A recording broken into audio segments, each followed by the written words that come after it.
session as part of the Island Voices at COP30 by Island Innovation.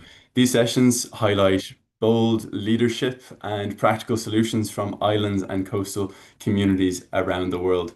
My name is Adam O'Cialig. I coordinate the Subnational Island Jurisdiction Coalition here at Island Innovation, and I'll be guiding today's session. We have a fantastic group of speakers joining us from subnational island jurisdictions from around the world. And today I'm coming to you from Saint-Pierre-et-Miquelon, a subnational island jurisdiction of France based just off Canada in the Northwest Atlantic. Before we begin, I'm going to explain a bit about the topic of subnational island jurisdictions for anyone that's new to it. So what exactly is a subnational island jurisdiction? In reasonably simple terms, it's a non-sovereign populated island territory that possesses some degree of autonomy in partnership with a parent state. So what are we looking for in that? We're looking for it to be an island. We're looking for there to be some decision-making body, so a local or regional council, and then for it to be a jurisdiction as part of a sovereign state. But that might still feel a small bit abstract for you. And you might be thinking, perhaps, I live on a subnational island jurisdiction. So let me give you some examples. The subnational island jurisdictions we have joining us today are St. Martin, Aruba, and the Bess Islands of Bonaire, St. Eustatius, and Saba, which are subnational island jurisdictions of the Netherlands. And we have Bermuda and St. Helena, subnational island jurisdictions of the UK, and Alderney, which is a subnational island jurisdiction of Guernsey and in itself is a crown dependency. And some other examples from around the world that you might know. We have Tasmania and Australia, Greenland and Denmark, the Lofoten Islands in Norway, and Easter Island and Chile, but there are hundreds around the world. So make sure you put your island name in the chat and we can go around and see if you're a subnational island jurisdiction or not. So now we know the islands. Why do they matter? So like all islands, subnational island jurisdictions are on the front lines of climate change. They are facing stronger storms, rising sea levels, and many other impacts. But unlike sovereign states or small island developing states, they face unique barriers, mainly in with regards to the representation of themselves to the UN and also in accessing climate finance. So we have one mission here with the Subnational Island Jurisdiction Coalition, and it's to bridge those two gaps. It's to help subnational island jurisdictions engage with the UN and to support them in accessing funding they need to deliver climate projects. Our speakers today will explore these issues in slightly more depth in the context of COP30 and how we look forward to the future. So let me get started by introducing them. Joining us with a pre-recorded keynote, we have the Honourable Mike Eman, Prime Minister of Aruba. Then part of our panel, we have the Honourable Carl Thrower, Minister of the Environment and Natural Resources and Planning and Economic Development in the Government of St. Helena. The Honourable Edison Rijna, Special Envoy for the Bess Islands for the EU and the UN and Economic Development with Latin America and Caribbean. We have the Honourable Walter Roban, former Deputy Premier of Bermuda, the Honourable Patrice Gums, Minister of Public Housing, Spatial Planning, Environment and Infrastructure in St. Martin, and the Honourable Jeannie Cameron, States Member of the Government of Alderney. But before we jump into today's session, I have some small bit of housekeeping to do. I'd like to tell you a bit about our major event that's coming up next year, which aims to keep these conversations going. In April 2026, Island Innovation will be hosting the fourth edition of the Global Sustainable Island Summit in Gran Canaria in Spain, in collaboration with the Cabildo de Gran Canaria. GSIS 2026 will bring together island leaders, innovators, investors, and policymakers for an in-person summit focused on real-world solutions in climate resilience, energy, sustainable development, right in one of Europe's leading island hubs. To give you a taste of what to expect, here's a short teaser video.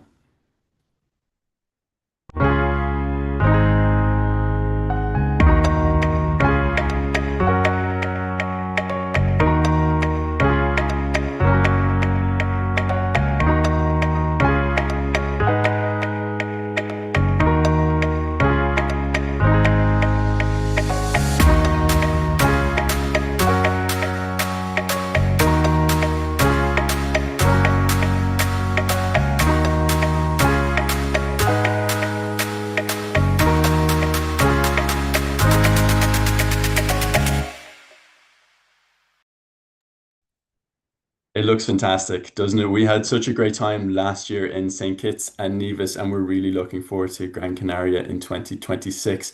I know my colleagues are sharing some more information about it in the chat as we go on today, so make sure you keep an eye out for that. To start our session today, I would like to welcome, in theory, virtually and through pre-recording, the Honourable Mike Eman to deliver a keynote session. My friends, warm greetings from Aruba, and thank you to Island Innovation for bringing our island voices together. After COP30, one truth rings very clear. Many of our islands may not carry the SIDS label, but we live the same story. Rising seas, fragile coasts, tight-knit communities standing on the edge of global change. Yet islands are more than front lines.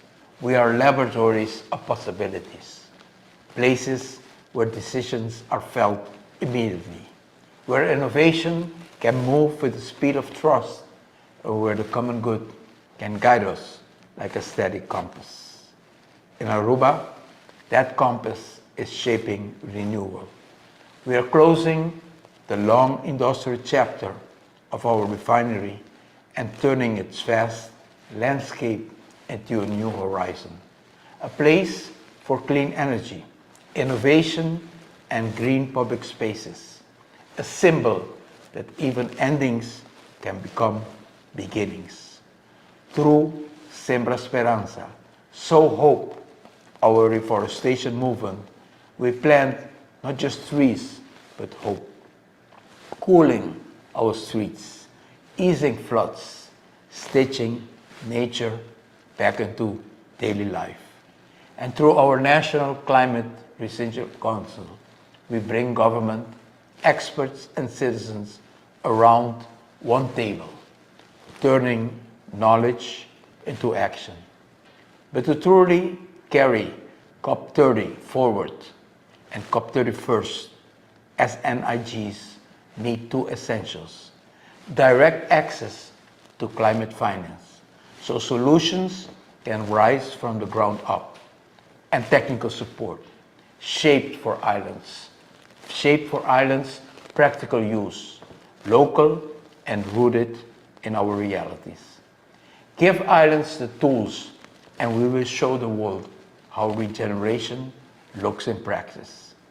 As we look toward COP31st, let us walk with purpose. Let the common good remain our North Star. Let commitments become action, and action become shared prosperity. From our small island with a big heart, Aruba stands ready to work with the SNIJ Coalition to lift our voices, protect our homes, and shape a hopeful path. May God bless you and much success with this important moment of reflection at COP31st.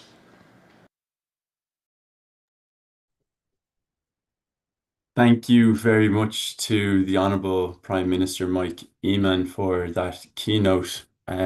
For those of you that are unaware, I should have explained it earlier. Subnational Island Jurisdictions can be shortened to SNIJs or SNIJ. So just keep a listen out for hearing that today. For our second speaker and first live introduction, I would like to welcome the Honourable Carl Thrower, Minister of the Environment, Natural Resources and Planning and Economic Development with the Government of St. Helena. Minister, the floor is yours. Thank you very much, Adam. Obviously, the two topics which I've been asked to talk about is the first one is about which outcomes from COP30 are immediately relevant for small islands and remote islands. So, by way of an explanation, probably as to why you selected St. Helena for that, is that St. Helena is one of the most isolated islands in the world. We have a population of around 4,000 people, and our next nearest neighbour is over 700 miles away. So for us, the outcomes of COP30 were very interesting. I mean, the first thing is obviously there's been a lot of talk around increasing the total amounts available to address climate change, but then COP tends to do that year by year. But what's really more interesting for us is that the thinking seems to be more around long-term finance this time, and how that will be implemented, we are yet to see. And this is often a problem that we find with funding for things like climate change, is that we tend to have projects, we complete the project, but the only problem is then we struggle to maintain the project, especially if it's infrastructure based after that, because obviously we have a very limited budget. Centilina is actually grant aid funded through the UK. So every year we basically go through a process called the Financial Aid Mission and apply for our budget. But this is good for the day-to-day things. But when you're talking about sea defences, and when you're talking about long-term projects to try and prevent the invasive species spreading on grasslands and farmlands, and these are species that are purely here because of climate change. So we were very defensive, being one of the most remote islands in the world. We actually had a natural barrier against invasive species and things like that. So between the climate and the geographical isolation, but what we're seeing is as the climate changes, a lot of the invasive species that we didn't really struggle with and we could afford to fight, if you want to call it that, are now spreading at a much greater rate because the climate is shifting more towards what's very suitable for them. And then, of course, being so isolated, we have an enormous marine protected area. We're one of the few places in the world that actually has a full 200-mile circle around the island, which we maintain. So the island's about 46 square miles. Our EZ is 200 miles. So it's also very nice to see a lot more emphasis going on to the marine section of things. And that is really important for us. So they're the main outcomes that I'm extremely interested in. And then obviously, as we were speaking about just before the webinar started, Centilina is just kind of about 25% into an energy transition project. So at the minute, most of our diesel, I think it's actually about 92% of all of our energy is diesel based. And obviously, we're aiming to get to 80% renewable energy by 27, 28. And that now seems a lot more likely because, as I'm sure all of the small islands represented here know, that one of the key things into energy transition is that it's very expensive and it needs a lot of funding. So it's very exciting to see that that funding now might come from a recent signing within the COP30 between a lot of countries. So that's also really encouraging to see in this year's COP. So, I've discussed some of the barriers to Centilina, but the technical cooperation is really important as well. So the problem with Centilina, or another significant issue we have to address, is that to travel to and from Centilina, we only have one flight a week. And you have to come from Africa. So in order to bring over experts and things like that to help us with projects from things like COP, then we have to bring people away from their families, but also it's very difficult for people to nip home, which we find is becoming more and more of an issue. A lot more people, if you come to Centilina, you have to stay here for, normally a month or so to get the work done. And that sometimes makes it very difficult to recruit people into the technical cooperation process that we need to get people to help the island move forward in these routes. Funding is always an issue, as I was mentioning. The long-term funding of projects once they're completed is always an issue. So we have to be very selective on what projects we move forward with. And I know we're going to hear some more about this from you later. Minister Yeah, Thrower, you but are. I'll try give everybody an equal first No, go that's here. absolutely fine, of course. Well, thank you. I know how there's a huge focus in Saint Helena and many of these islands at the moment on energy security and shifting away Yeah. from fossil fuels. And in Saint Helena specifically, I know our partner in the Green Overseas program is doing a lot of work there with regards to strategic planning. But to welcome in our second speaker for today, I'd like to ask the Honourable Edison Rijna, Special Envoy for the Best Islands for the EU and UN Economic Development and Latin America and the Caribbean, to share their introduction. Yes, thank you very much, Adam. Good morning to all. It's an honor to be here today in order to talk about our islands. As mentioned, I represent not only the island of Bonaire, but also the Windward Islands of St. Eustatius and Saba. And collectively, the three islands are the Dutch special municipalities in the Caribbean. And with that, we totally are part of the Subnational Island Jurisdiction. We comply with the Subnational Island Jurisdiction definition. And together with Curacao, Island Innovation, and Green Overseas, we are trying, as we all know, to come to a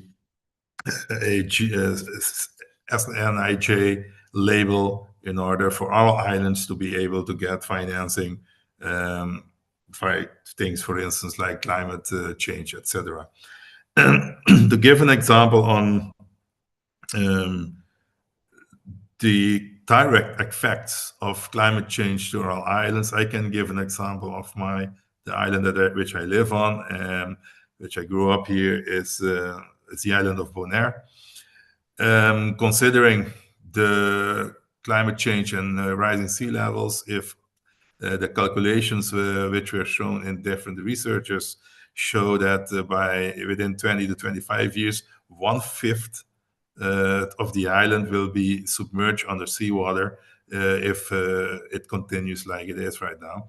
And as a matter of fact, it has a double repercussion for Bonaire, because that part of the island is where our historically industry of salt has been for centuries, and it's a kind of a low land part of our island which will be covered by sea if the current rising sea levels continue. So we have a double impact, like economic impact, but we don't have this industry anymore. And besides that, we have also have to deal with things like how to move the population of people who are living close to the coast, etc., to move them to higher areas. So there's a lot of challenges coming up on these islands, the island of Bonaire, in order to mitigate and also to adapt to climate change in the area. And of course, it's not only for that, for the islands of Bonaire, but we have the island of St. Eustatius and Saba, which also encounters challenges in, like, for instance, the heavy droughts or heavier hurricanes coming over to the islands, which prove the challenges and issues that these islands can encounter. As a special envoy, as my title mentions, I'm here to represent these islands at the European Union, United Nations, and also trade in the region. And on all these three pillars, we see the effect of financing, and also the effect of, and especially because it's not only financing which is an issue. Sometimes the fundings are there, but the thing is the execution power. That's what we as small islands most of the time has also these challenges. That we don't have the knowledge of the assistance, the technical knowledge to carry out projects that we get funding by, for instance, the European Union or the other from the Netherlands that there are funding available, but not the exact capacity and technical capacity in order to carry these out. And then there is also one of the biggest issues that we have, that sometimes we have to look for not only for fundings, but more of technical assistance in order to carry out and ease the burden on our islands, adapting and mitigating climate changes. And it is not only climate changes, it's also food security. Most of our food has to be imported on all those 3 islands, and we're depending on connectivity in the region. And it's not only for the 3 islands, but it's connectivity for the whole area of the Caribbean. Connectivity, and I mean it, and it's also my predecessor also mentioned it, is the connectivity for people, for cargo, and especially lately, one of the most important issues, digital connectivity, which is also getting more and more important for our daily lives, to be online or to be connected to the internet. So Brilliant. those are also challenges that we carry on the island of Bonaire, Sava, and Seja. Thank you very much, Special Envoy, for your intervention. Thirdly, I'd like to welcome the Honourable Walter Robeman, former Deputy Premier of Bermuda. Hello, good afternoon, everyone. Happy to be here on this wonderful platform created by Island Innovations and Island Voices. I must sort of give a lot of credit to Island Innovations, Island Voices over consecutive COPs, of which they've given a great focus and attention to the issues that islands face. In the whole wider sort of experience of the Conference of Parties, as most of the islands, many islands, I say not most, but many islands do not have the opportunity to be a part of the discussions and negotiations that have gone on in COP. And so in some cases, they've been invisible, but Island Innovations and Island Voices has, over a number of years, giving islands their voice. So I appreciate that. Now, I was asked to give some reflection on past COPs and to identify what actually has worked for islands. One of them, of course, as I've already mentioned, is Island Voices. And their presence at COP has been very helpful to the island voice. Now, as it comes to the overall process of COP, I would say that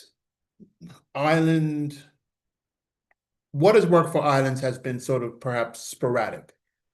I have had the opportunity and honor to attend 2 COPs since 2021. And the whole approach to islands over that period between, I would say, 2021, coming out of COVID, and then up to now, it hasn't been sort of a necessary an increase in the involvement or participation of islands in the COP process. But what has been very clear is that islands have never given up the opportunity to have a voice. When you look at issues like loss and damage, that has been an issue that has been championed over many years by island nations within the United Nations and COP process. The whole concept of the loss and damage fund and how it can be helpful to islands that are faced with catastrophic events has been something that islands championed. Obviously, last year in Baku, there was a commitment made. There was a $700 million commitment made, and since Baku, there's been a process which ended or happened earlier this year where the fund was operationalized. And islands have also been great champions of the ocean agenda. COP26 in Scotland was very much a focus on oceans. And we have seen over successive years internationally a greater focus on the matters concerning the ocean. When it comes to the Sustainable Development Goals, we know that there are 17 of them, and I believe 14 is life underwater, which is about protecting the biodiversity and all that the ocean is and does give to the planet. The ocean is 70+% of the island of the world's coverage. So it's essential to the stability of the climate, to the biodiversity of the planet, to the survival of billions of human beings. But as we know, oceans gets of the, I guess, allocated trillions of dollars that's put together for climate. Oceans gets the smallest component. And to me, the ocean agenda should be seen as the top agenda of COP. That has not been the case over successive COPs. And even this one, although there is a presence and discussions around ocean, it doesn't have the same prominence as some of the other themes, such as, and I'm not saying that others shouldn't have, certainly the indigenous agenda is important, and that's had great prominence. Finance, always important, and resilience, three things that have been very prominent at COP. But the ocean should continue to be an agenda item, top on, in my view, in the top 5 that's discussed at every COP, because it's only through island agenda that the island, well, ocean agenda, that the island communities get their opportunity to actually get a focus, because islands, most islands and islands themselves are responsible and have custody for the majority, or actually majority, but a considerable amount of biodiversity of the planet, certainly within the ocean. And islands exponentially have a lot more a responsibility that they carry. And that should be recognized, because if the oceans are unhealthy, the islands are unhealthy, and the globe is unhealthy. Certainly. Now, okay, specific improvements I can mention just briefly. I believe that a lot of the commitments that we've seen, unfortunately, haven't been consistently made, that they need to be now made requirements, and there needs to be better reporting on some of the commitments that have been made to show which countries have kept to their commitments, particularly their NDCs, and which haven't. And there needs to be some commitments COP needs to make as sort of obligatory and mandatory in fulfilling, particularly if they are pivotal to us addressing the climate question. So I'll stop there on those key points, because I know there are others who do have to participate. Brilliant. Thank you very much for your introduction. And just to echo the point you're making about the biodiversity that islands hold, I was fortunate enough to attend the launch and celebration of the St. Helena Cloud Forest project earlier this year in the speakers room in the House of Commons in London. And one of the interventions on that day spoke about how 96% of the UK's biodiversity is held in its subnational island jurisdictions and overseas territories. So incredibly important from that perspective as well. But to welcome our next speaker, I'd like to introduce the Honourable Patrice Gomes, Minister of Public Housing, Spatial Planning, Environment and Infrastructure in St. Martin. Minister.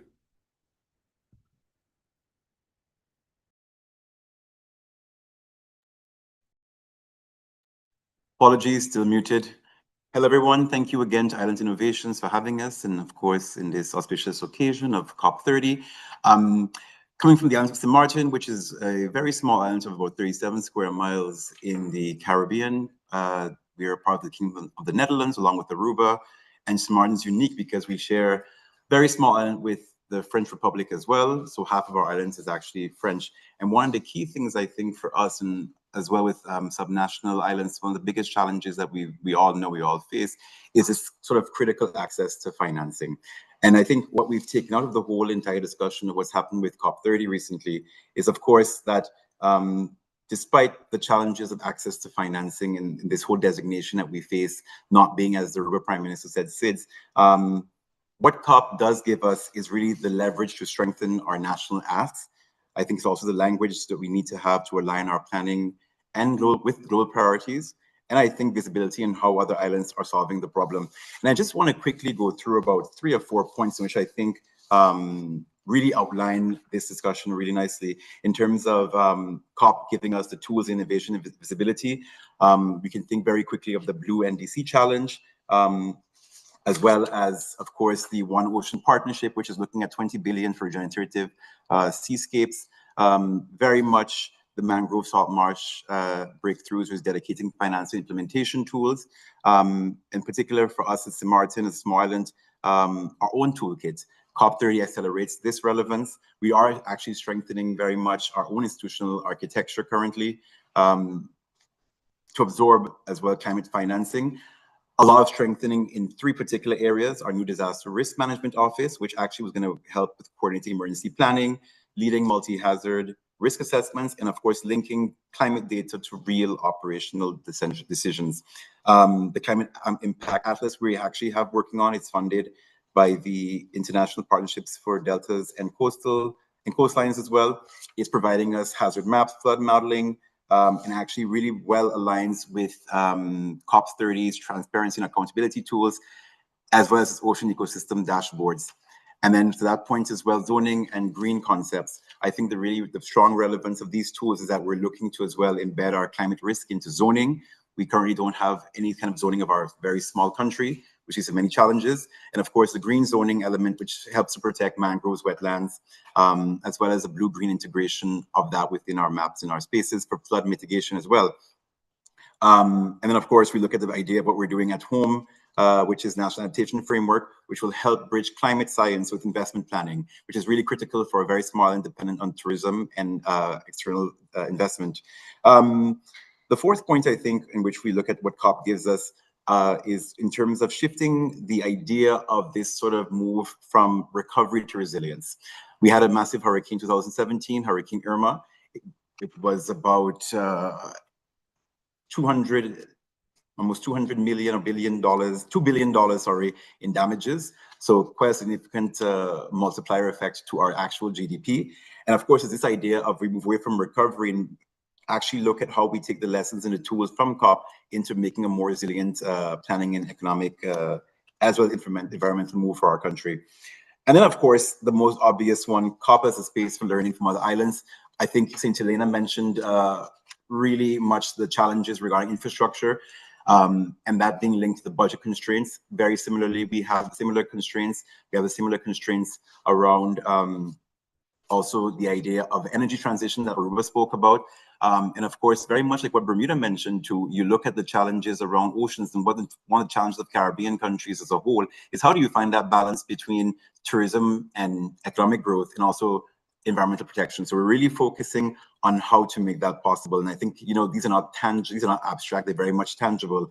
And I think one of the sort of summarizing points to all of this is basically what the COP30 has given us: align our plans with global priorities, increase our credibility of our proposals, partnership building, technology support, visibility, and of course, bringing home solutions. And of course, I think this is all something that's really important, but I think what you really have to recognize is what SNIJs and really need in the next coming years. It's really about capacity building, predictable financing, and of course, partnerships. You know, it's once you have these tools, it's wonderful, but how do you create the technical and bankable proposals for projects?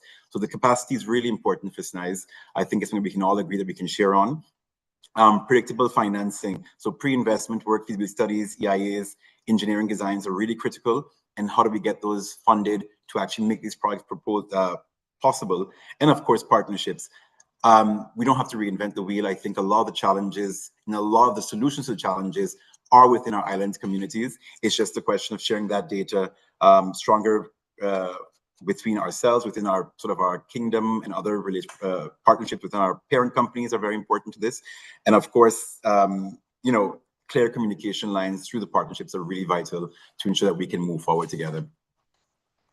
Certainly. Thank you, Minister, for that intervention. Our final introduction of the day before we open up into some more broader conversation is the Honourable Jeannie Cameron, States Member of the Government of Alderney. Hello, everybody. Nice to be with you.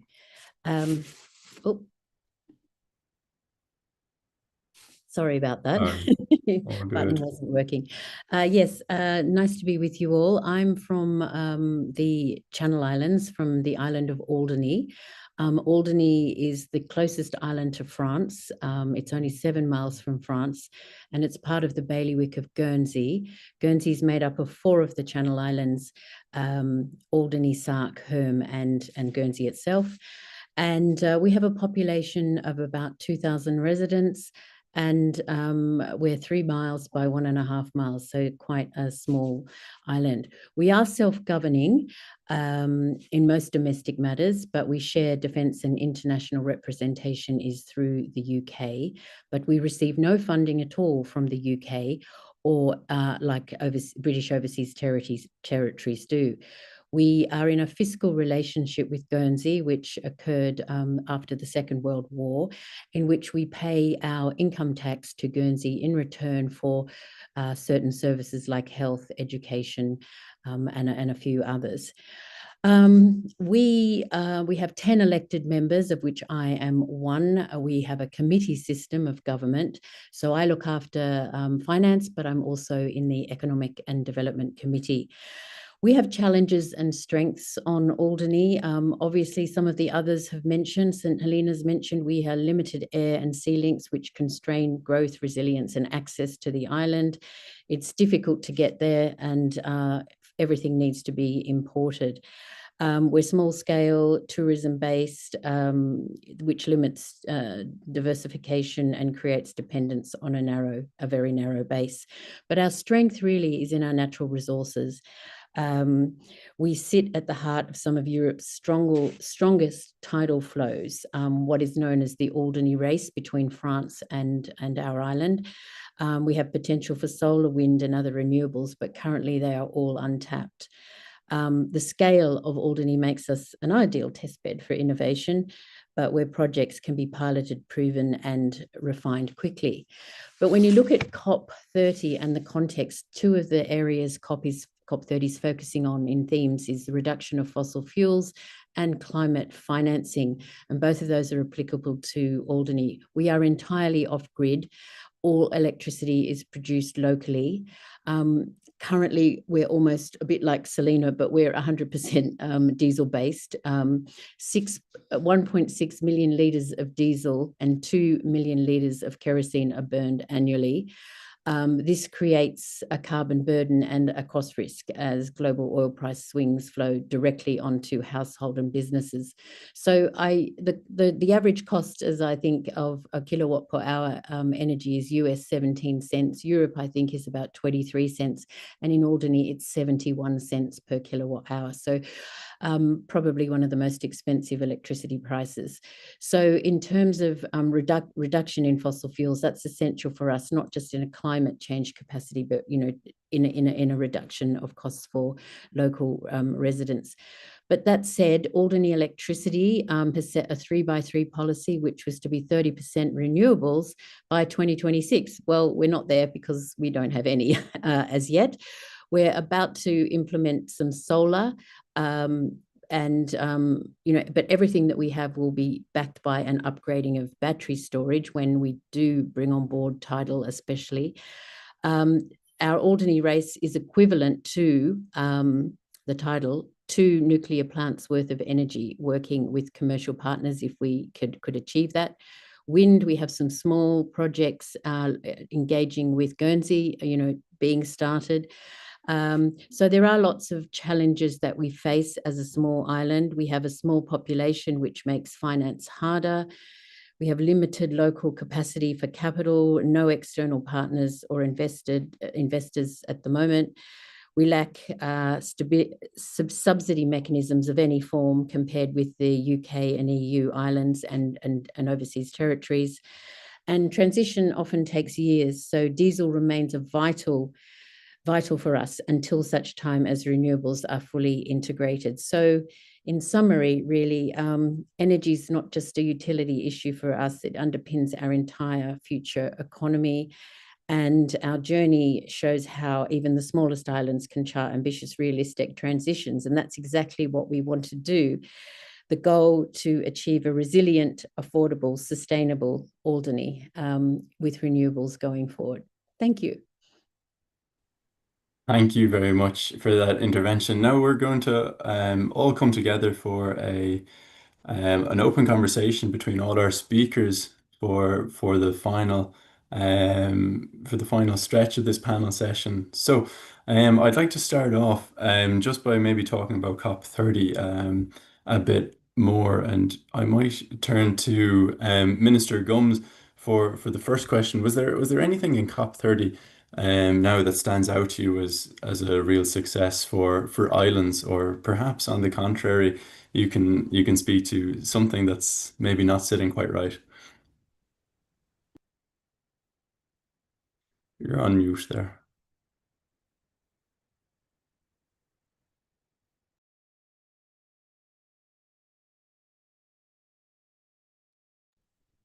Sorry, some technical questions we're having here. Hello? Hello, we can hear you. Hello.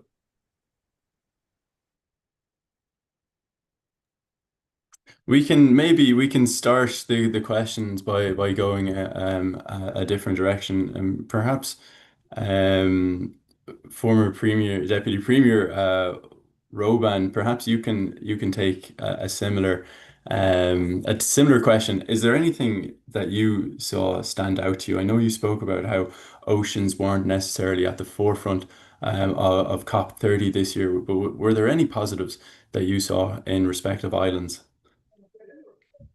Well, I do believe that, the maintaining of a ocean pavilion is a good component of the actual COP. I did see in reviewing documents that there was a few significant statements made in relation to islands.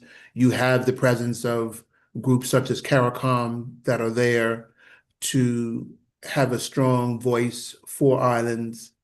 And certainly there were a number of island jurisdictions, their representatives who were there.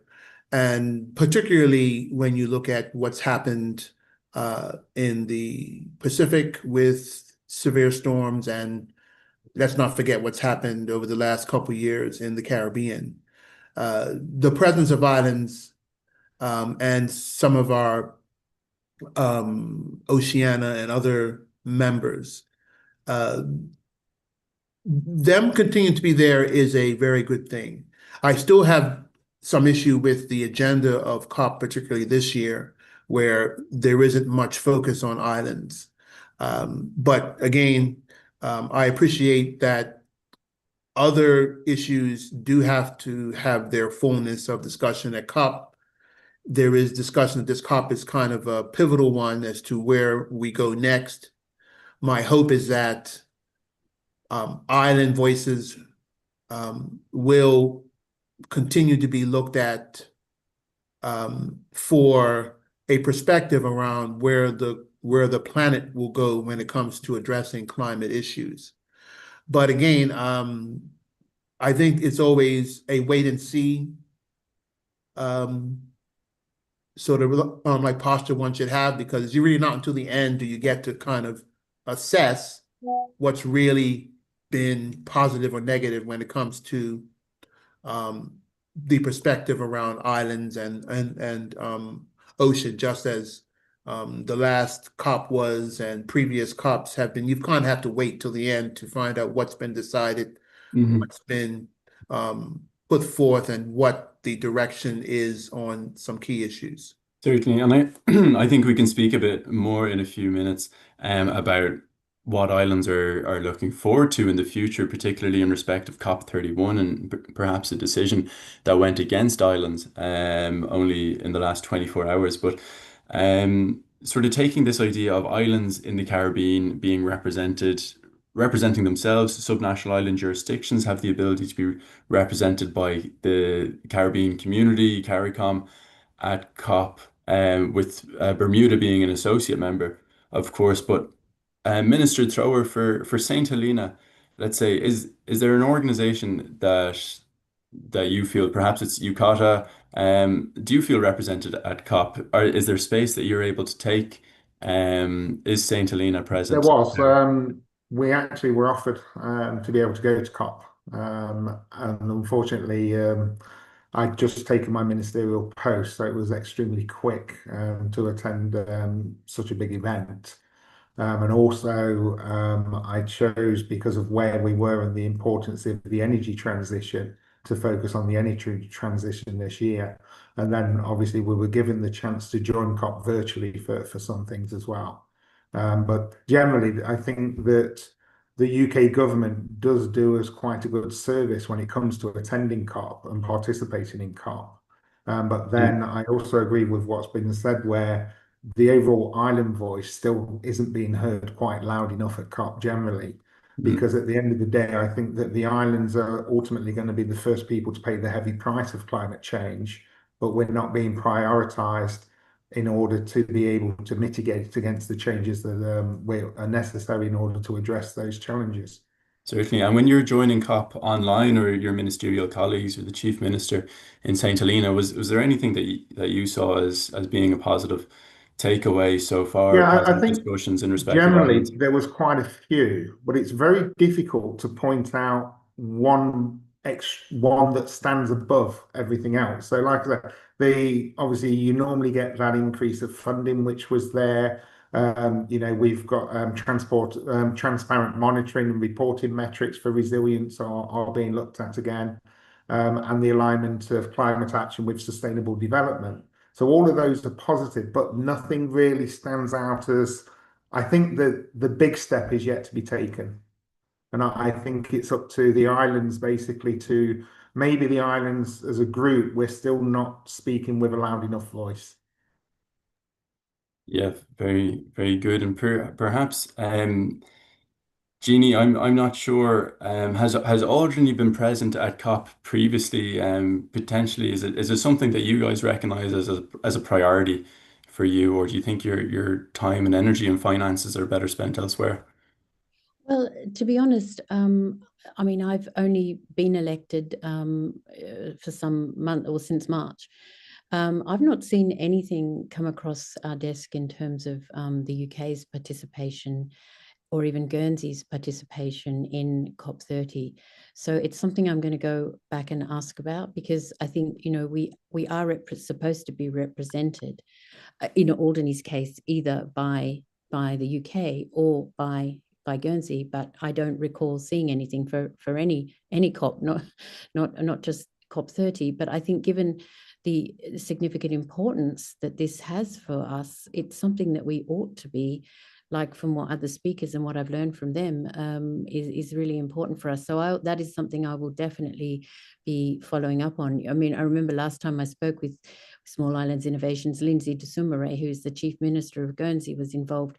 So I'm going to talk to her and see, because I do think, the UK certainly has its view, but we are a Crown dependency, so perhaps they do have an obligation to at least ask. They may have asked Guernsey, and Guernsey hasn't passed that on, but I need to establish that, to make sure that going forward we are far more integrated into what is happening in the policy development in this area. Because for us, bringing renewables online, and some of the other things that were mentioned about the native species and the oceans, they're all relevant to us too. We're seeing the same sorts of things in Alderney, and there's something that we do focus on, but it's much better to be able to do that in a coordinated, or a way that other people are facing, other islands are facing these issues as well.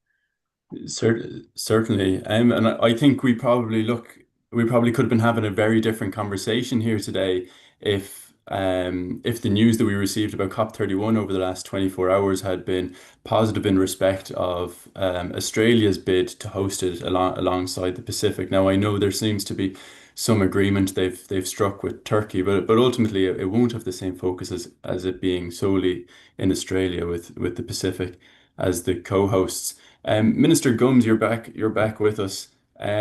Looking forward to COP31, maybe, what should subnational island jurisdictions be doing over the next year in order to take space at COP31, to be present and to ensure that their voices are heard there? Thanks so much, Adam. I think for St. Martin in particular, and most of the Dutch Caribbean, we have a very unique relationship with the Kingdom of the Netherlands, within the Kingdom of the Netherlands, where it's unique in the sense that formally all four of our governments and their prime ministers are equal to each other. So we play a very pivotal and active role in the creation of foreign policy, particularly when areas it impacts us. I think what we need to do, particularly within whatever mandates and space that we do have within our respective countries, is really the lobby work. The possibility of, for example, the new recently negotiated NCQ, G. And I think when you look at, for example, the access to that financing, that remains the biggest challenge.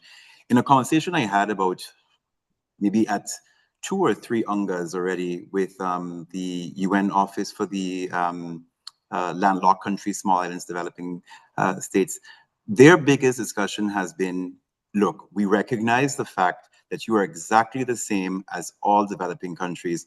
The challenge we have is funding is limited and it's not going to go to you because you're part of something larger. So the biggest question always remains, why is the donor country not giving you what it is that you need to have, but they're giving other organizations? And this is the awkward position we're in. So I think within the course of the next year, before the next COP, within our own sort of constructions, we need to do a lot of lobby work. And I think among ourselves, we really have to look at how we're lobbying among each other as SNIJs to really come to a sort of collective one voice in terms of what we want. So leveraging the partnerships we formed in terms of what we want, aligning our language to actually align very well with what attracts financing.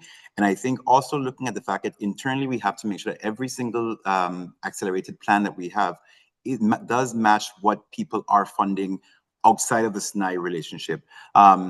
And I think having that foundation is really critical leading up to COP31, because then you've basically done your lobby work, which is key. And you're also making sure that your plans and your proposals align with what's getting funding globally, despite you not being able to achieve the funding. So that really and truly, when all your sort of your points are made, the only real blockade from you getting this financing and this sort of option at the table is really politics and not necessarily questioning if you're actually vulnerable or not. I think for me, those are the 2 key points leading up to COP31, lobby work and really looking at aligning our plans and language properly with global best practices. For sure, I would have to agree with that with regards to getting the message of subnational island jurisdictions out there, and the special envoy will come to you in a minute as well. But you had a fantastic opportunity to speak to the BBC in Washington during the week about subnational island jurisdictions. But just to stay with you for a second, Minister Gums, so you're saying you've been at UNGA, the UN General Assembly, which potentially there's a few more conversations happening there, especially with the private sector with regards to finance. What are they saying, and how does it line up with what's being said at COP and what is being supported?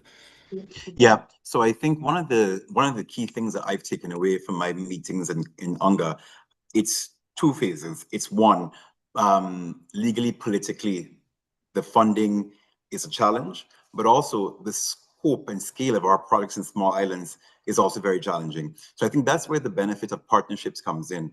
A lot of these SNIJs, though they're remote, a large number of them contain several hundred islands sometimes. And the question becomes, it's not as attractive for a large company to make the kind of investment necessary for energy transition for one small island. But if a grouping of islands comes together for a larger project, it's bankable, it's solution oriented, and it's a lot more attractive for an investment. But from the private sector, it's basically, particularly in the past couple of years, when it comes to large energy companies, they really, in the consortiums, they really can't give to subnationals because the funding is coming essentially back to the donor, legally at least. So that's one. And then the second thing is, of course, scalability, bankability of small projects in small islands. So really partnerships are really key. And we have to work on those things leading up to COP31. For sure. I think subnational island jurisdictions working together as another sort of emerging economy is a really exciting isn't it really exciting thought. So to you, Special Envoy Rijna, you're already uniting 3 islands. You've Bonaire, Saint Eustatius, and Saba. How are you bringing them together? How are you guys then engaging with COP, and what are you seeing? How do your priorities, I suppose, differentiate between the islands? Yes, we didn't attend the COP physically this year. And that's because we have also teamed up with Curacao, our neighboring island here, and also Island Innovations, who are at the COP present. And we have them represent us, especially on the topic of subnational island jurisdiction. And we are fully aware that they are doing what they must do in order to achieve the goals that we set forth. If I can elaborate a little more on that, what do I want to see at COP31? It's simple. I want to see the SNIJs, Subnational Island Jurisdiction, sign the agreement or the declaration together with UN, and that's as soon as possible. And so we can get a label as same as the SIDS and be able to approach different kind of funding possibilities which are currently being provided and being set available for SIDS, but not for the SNIJs. On the other hand, as I mentioned before, it's not only about funding, so also about executing power, and technical assistance is something very important in that. And one very thing that I hear about all my predecessors saying is that we have our voices need to be heard. I can tell you, Adam, I just came off the European Union Latin American Caribbean Summit in Santa Marta, Colombia, which carries the whole area of Latin American Caribbean. And there was only one island, the island of Antigua and Barbuda, which were present in different panels on that huge summit, which has been organized by the European Union and Latin American and Caribbean leaders. And if you're talking about funding, if you see how much funding is being directed into the region from the European Union to cover different topics, different themes, and we as islands are not present there, and they're talking about the smaller islands. All the idea and all the focus go on the larger Latin American countries, and with all due respect, they also need us, but we as islands should be more together in order to make our voices heard, and also to be present when all these summits and also I think in a certain level at COP as well, that we can make a statement instead of hearing us and then going back to business as usual. So I experienced it personally, and I think that we as islands should be more together, and we have the organizations, the Association of Caribbean States, the Organization of even Eastern Caribbean States. Those are organizations. CARICOM.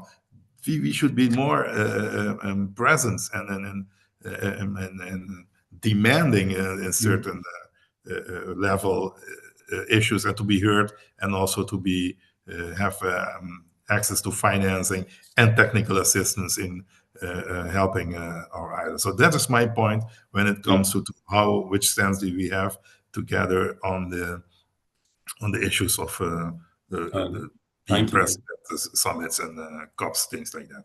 Thank you for that. Former Deputy Premier Roban, you have a thought. Just a comment to that issue. Certainly from my experience in my former position, what I found is that to some of these groupings and meetings organized by the European Union and so on, we just were not included we weren't included in the invitation list specifically.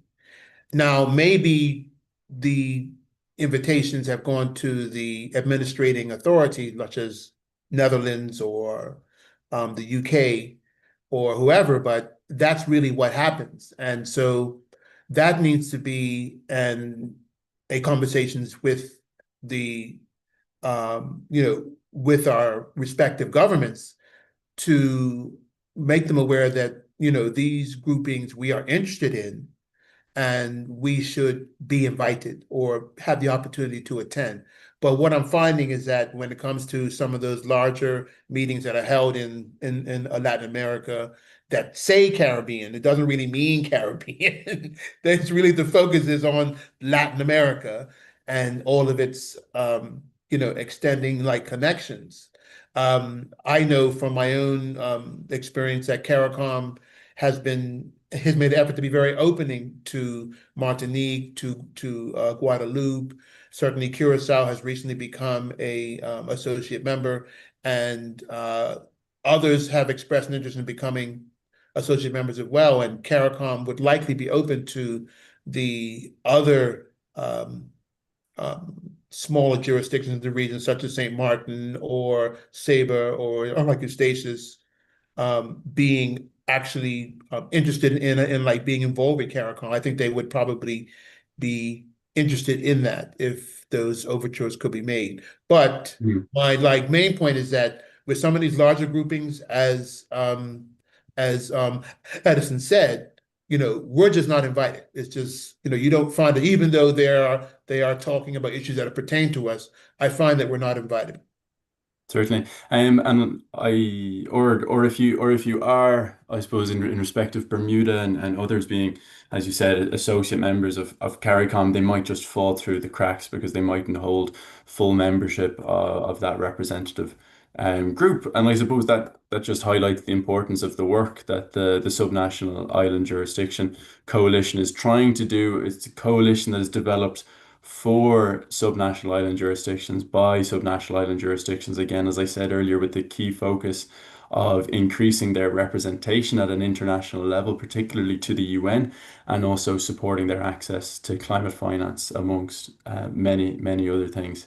But look, we're 7 minutes past the hour. We've ran a small bit over time, but I think that was much needed to allow for everybody to introduce themselves and to make valuable contributions to our panel session today. So I would just like to wrap up now by saying thank you to everybody that has joined us. It's great to see again so many familiar names in the chat, and also some new ones. And if you are new, thank you very much for joining us today.